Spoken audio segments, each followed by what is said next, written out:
up a Photoshop document just to mess around, and I just used some shapes, rectangle, ellipse, a circle, and a triangle, and put a combination of them on just to get started. But I really am interested in talking about color and swatches.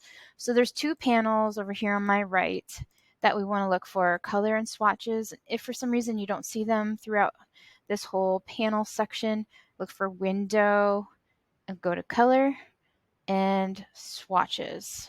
Those are the two that we're going to be using. In fact, just so you can see them a little bit better, I'm going to pull them out for this lesson. So in the swatches panel, you can see some frequently used colors that I've already used, and to apply one to one of these shapes, you click on the shape, you click on the swatch. If I want to apply another one. This helps with matching colors. So I'm like, oh, what color did I use there? So I look for my swatches and there it is.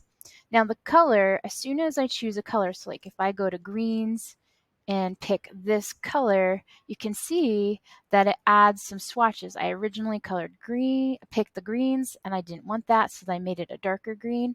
But now I have that swatch being green, so I can click on one of these shapes and give it that color. If I can give it the original color that I selected. So that's a little bit about using swatches and the colors, but there's a little bit more.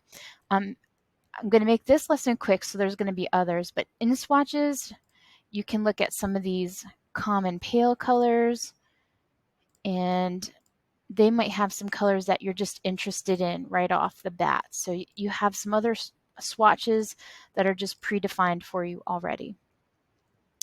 But since this is an Adobe product, there is a website that you can use.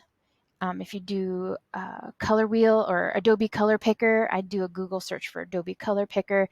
It takes you to this website, and there's different ways of organizing your colors. So analogous, these are colors that are right next to each other on the color wheel. Complementary, we know they're on the opposite sides of the, so these are colors that work well together in a complementary color scheme. And so you can kind of explore. They are giving you recommended colors. And if you just want to, you can manipulate these a little bit. But let's say that this is a color scheme that I really like. So how do I use these colors? So underneath there's an RGB and then there's a hex code. And you can use the colors, like these colors work well if you really need a precise color, or you can use these if you're doing something for the screen. I'm going to use this just to make it easier. So I'm going to go ahead and copy that hex code, go back to Photoshop, and I'm going to double click on this box right here that's green. And it gives me a very precise way of forming colors. So down here at the bottom, there's this hex code looking thing. So I'm going to change it to the one that I just got from Adobe. And there's that purple color that I was looking for.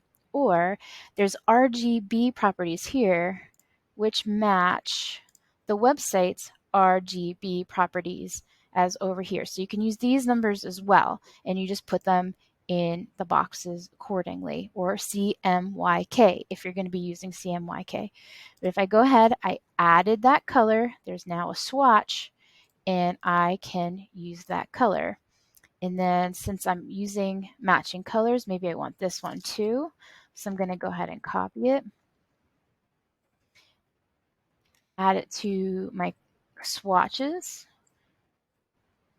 And now these two circles look good together because I used two color schemes that work well based off of the color wheel.